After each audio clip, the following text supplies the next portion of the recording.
It'll be one to go this time by. Coming to the green, buddy. Coming to the green. Let's go get him.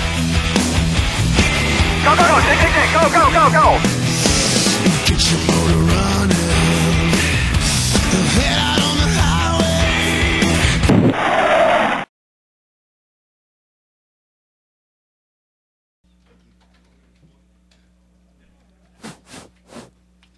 Okay, if I can have your attention, please. We'll get started with our post-qualifying for the Daytona 500.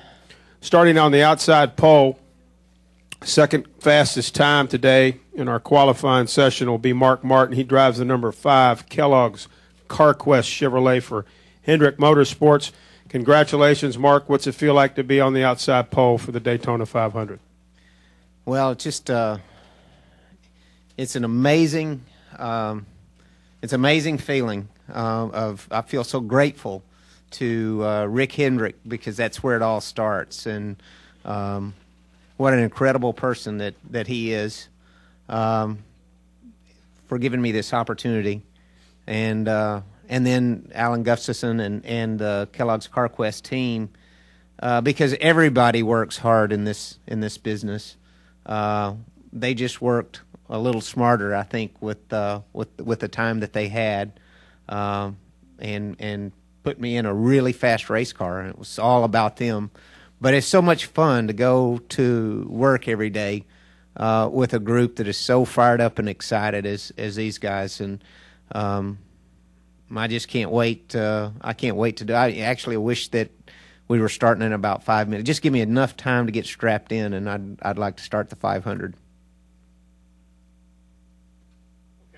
Questions now for Mark Martin. Raise your hand. We'll bring your wireless. State your name, affiliation. We'll start right here. Go ahead, please. David Poole, Charlotte Observer. Mark, you used to be at the team that Martin's with. You've been through all seasons like they were through, where there were a lot of questions. It couldn't be more opposite from the one you went through. You were eager to go to a place that you knew everything was going to be buttoned up and ready to go. Talk about the accomplishment of that team doing the work that they did to put him the only guy to beat you today. Well, I want to say that, working closely with the 1 and the 8 last year, they are racers. And when I was saying about how much fun it was to go to the racetrack and work with a group with such a great attitude, we had that last year as well. And I think that shows so much, because, the 8's right up there as well. But that one team, they just buckled down and kept the blinders on and worked on their program, worked on their cars, and kept their thing together, and that's impressive. But those guys are impressive. That group, that was a really group of diehard racers over there that I worked with, and I obviously admire that. Next question, who has it? I believe over here we've got Lewis, and then we'll come over here to Tom. Go ahead. Lewis Frank, ESPN.com. Mark, also you got to feel a little chagrined. Maybe you spent too much time with Martin last year when he beat you for the pole. Were you thinking, boy, I shouldn't have taught him so much? I'm just Mr. Outside Pole. If I'm not mistaken, I sat on the outside pole 6 times last year and didn't get one. So I'll take that, because I have sat on the back pole a few times in my career, and I don't like that at all. So I'll take second. This is my first time. I don't know how many Daytona 500s I've done, but I think it's 25. That's a good close number anyway. It's in the ballpark. Never been on the front row.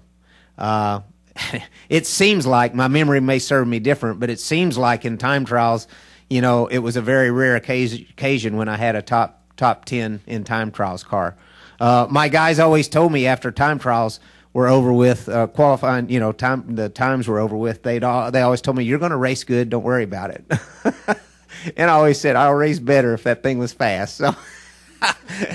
So, we got a fast race car. I'm really excited. Go ahead, Tom, and then we'll go to Ed and then Steve. Go ahead. Hi, Mark. Tom Jensen, SpeedTV.com. For years and years and years, you talked about how much you hated racing here. Yeah. And the last few years, you've really gotten into it. What's changed for you? Just better results? To be real honest with you, it's trying to get my arms around the crown jewel, and I didn't let that eat at me a lot.